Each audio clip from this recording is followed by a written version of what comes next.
अस्सलाम वालेकुम, मैं हूँ आपकी होस्ट शानदाना हसन और आप देख रहे हैं पॉकेट ऑफ टैलेंट। तो मैं आज काजू कतली की रेसिपी लेकर हाजिर हुई हूँ। वीडियो को बिना स्किप किए एंड तक देखिएगा।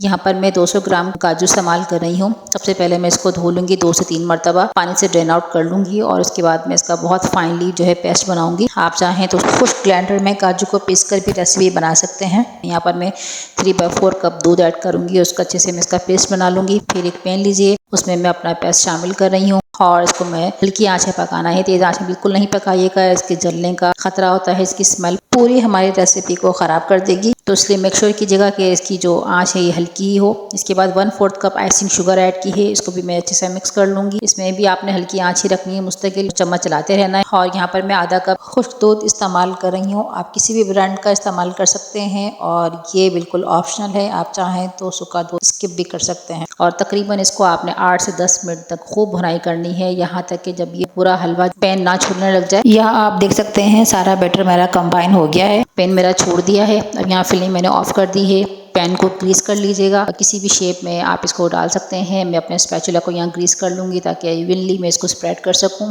और यहाँ पर मैं चांदी के वर्क हैं वो स्प्रेड कर रही हूँ और इसकी कटिंग कर लूँगी मैं। और यकीन कीजिए इसकी कोई मिसाल नहीं है, बहुत ही टेस्टी होता है, ये अपनी मिसाल आप है ये रेसिपी।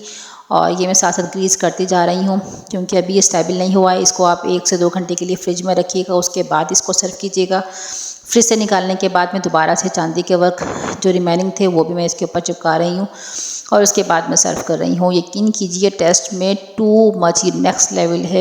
यकीन कीजिए, ज़रूर ट्राई कीजिएगा और उसका फीडबैक देना बिल्कुल मत भूलिएगा क्योंकि ये मेरी मोस्ट फेवरेट और मोस्ट वांटिंग रेसिपी है। तो आपको भी रिक्वेस्ट करती हूँ एक बार मेरे कहने पर ज़रूर ट्राई कीजिएगा। रेसिपी पसंद आती है तो प्लीज़ लाइक ज़रूर कीजिएगा। और इस रेसिपी को आप अपने किसी भी फेस्टिवल में बना के एंजॉय कर सकते हैं, किसी भी ओकेजन को खूबसूरत बना सकते हैं। बहुत ही कम टाइम में बनने वाली रेसिपी है और जायके में तो ये मैं गारंटी के साथ कह सकती हूँ कि ये पूरे घर को ज़रूर पसंद आएगी। So don't forget to like and subscribe. मिलूंगी फिर रेसिपी के साथ। अपना बहुत ख्याल रखिएगा, दुआ में याद रखिएगा। अल्लाह निगहबान।